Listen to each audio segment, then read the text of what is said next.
and in this DC review, I'll be covering Legends of Gotham, and of course, well, they're both one-shots, and the Flash 1 Minute War. So the first one beginning with will be the Batman Legends of Gotham, and I'll get that prepared. And this story is done by Andy Diggle. So first things first, does this cover in any way, shape or form connect to something that's happening inside with the story? Sure enough it does, to which I give the cover a 7 out of 10. We will now go in and have a look around the beginning, middle and of course the end of the story. And as the story begins, we encounter Red Hood with Black Lightning, and he's of course jumped into one of the outside bat caves of sorts, and not only does he encounter Black Lightning, he also encounters Katana. We'll jump a little bit further in the story as things advance closer to what the main thing is happening and occurring, and that is the setting up of the selling of data to criminals around the world, or to criminals, and this is going to be held on Gamora Island. And we know where Gamora has come up recently, but I'll address that soon enough. Of course, moving a little bit further, and we get to see Red Hood show his stuff against some of the villains. I will say one thing, I didn't get to make out all of the villains who were in this, only the ones I knew. Of course, as things continue,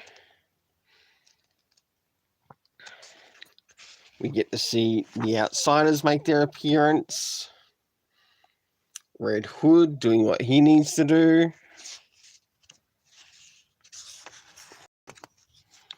And yeah, I'll just jump to the spoiler at the end here. And we finally get to catch up with Talia al Ghul, Leviathan. So for the internal art, I gave a 7.5 out of 10. Moving in regards to the story, and of course what makes up the story rating, first things first, did we actually get any comic references? Sure enough we did. We got a comic reference to Red Hood issue 52, but it didn't indicate if that was a part of Rebirth or New 52. It would have been nice if it was a little bit more clear on that. And of course, the Son of Kal-El, issue 15. The next area that we need to address is time. Did we get indication of time throughout the story, or was it actually shown throughout the story? Not at all. So now it's time to move into the next thing, and that is location. So what locations did we get in the story? We had Sublevel 7, to which Red Hood was going to use the Bat computer there. We had Gamora Island. We had the Outsider Jet. We also had the D-Bit Orbital Bank, which was actually quite interesting. The cast of characters consisting of Red Hood, Black Lightning, Katana. We, of course, had Bane and Croc.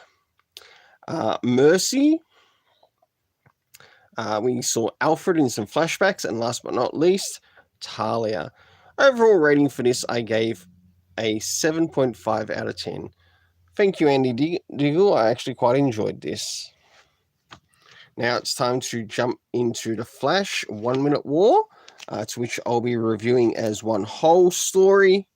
I'll just get things prepared on my end. And jumping into first things first, does this cover in any way, shape, or form connect to something that's happening inside of the story? A bit half-half, but not overall. So overall, I give it a 7 out of 10. Now it's time to move into the internal art, which we'll have a look around the beginning, middle, and end. I will say one thing. I felt like a bit of a loss because I didn't know some of the characters in this. Of course, we've got those who make up the fraction at the beginning of the story, which is based on the past.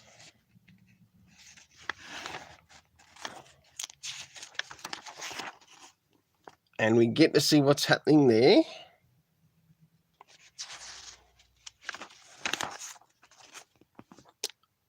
And then we eventually move into what begins the present storyline.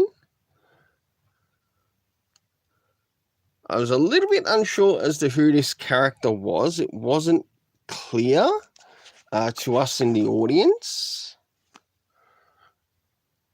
But the only characters that I could make out were actually at the end of the book.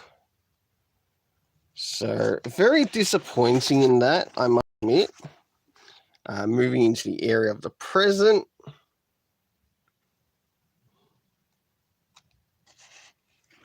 Of course, we had the robot.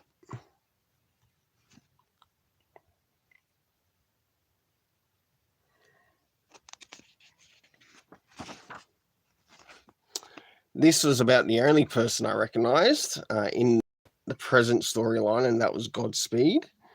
And of course, when moving into the future, we end up catching with Jai West, who in this future story goes by the name of Strong Boy.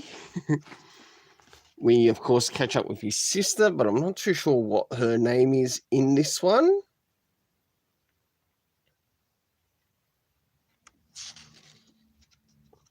And, of course, we seem to catch up with some of the Jurassic League in this. We also have Jai having a romantic interest with Gold Beetle, which was interesting. And this is where it ended. So,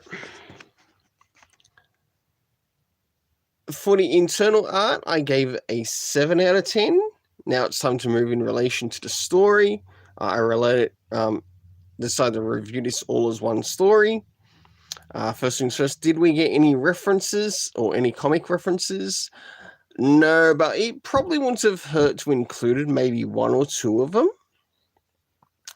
The next area is time. Well, even though this is addressing time in parts of past, present, and future, but it also makes one think as to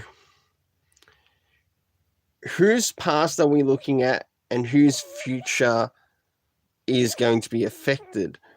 Of course, the location is taking place on Earth. The cast of characters consisting of Godspeed, Strong Boy, Gold Beetle, and I couldn't make out what Jai's sister's one was called.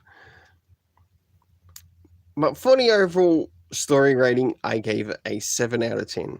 Until then, let's keep it colourful and have yourself an awesome day.